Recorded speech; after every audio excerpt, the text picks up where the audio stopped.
Thank you, Chairman and committee members. This is a critically important topic and one that I've worked on extensively as a Virginia election official and as a lawyer for groups like Restoring Integrity and Trust in Elections, who are dedicated to ensuring robust list maintenance practices. I will share three concerns. One, how the NVRA inhibits list maintenance. Two, failures I've seen at the state level. And finally, the erosion of a consensus on the need for clean voter rolls. The NVRA undermines its stated purpose of protecting election integrity and maintaining accurate and current voter rolls. It imposes too low a floor by setting a lax, reasonable effort standard states must meet to remove ineligible voters and a ceiling on removals that is unduly restrictive. First, the floor. The NVRA merely requires states to use Postal Service National Change of Address, or NCOA data, to identify and cancel non-residents. Using NCOA data is necessary but insufficient because it does not include the millions of some of the millions of Americans who move each year. The NVRA does not require identifying non-residents by using undeliverable election mail, such as registration cards and mail ballots, or for states to exchange voter registration data with one another. The NVRA also sets a restrictive ceiling on list maintenance by limiting cancellation of non-residents to two methods: when a voter requests removal or after officials initiate a cumbersome confirmation mailing process and then wait through two federal general elections. Relatively few voters request cancellation. Nearly 70% of confirmation notices mailed to non-resident voters go unreturned, which means officials cancel most through the mail confirmation process. We should encourage more direct voter cancellations.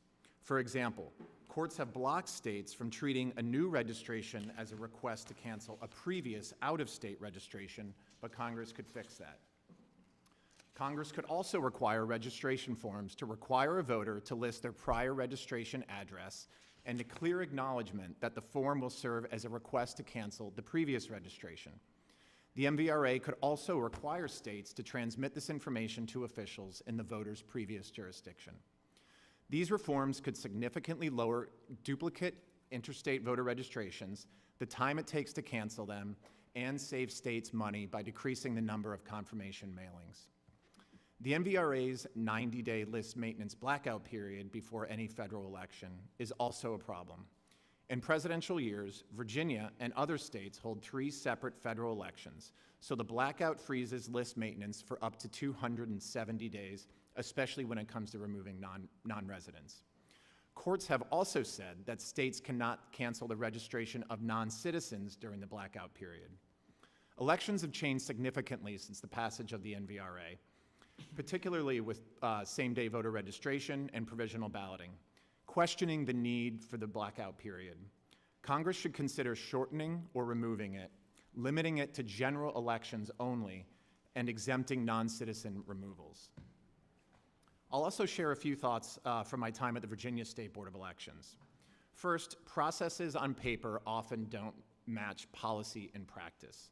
One memorable example: comparing Virginia's voter registration list with the entire Social Security death file revealed 10,000 deceased registered voters, something that should have been caught by our predecessors had they been following agency procedures.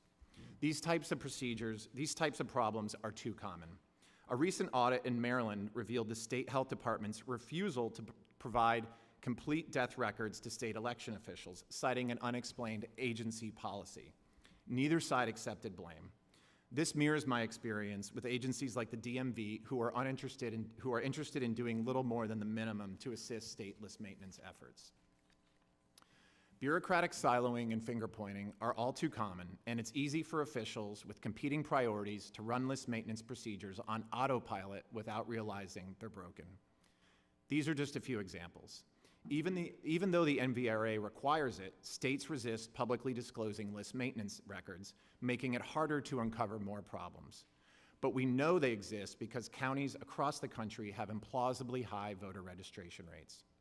Finally, it should be clear that only eligible voters belong on the voter rolls, but that consensus may be fading.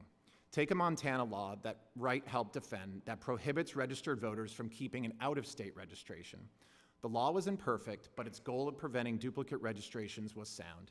Yet progressive groups sued, arguing that there are a myriad of reasons for keeping multiple registrations, such as convenience and flexibility.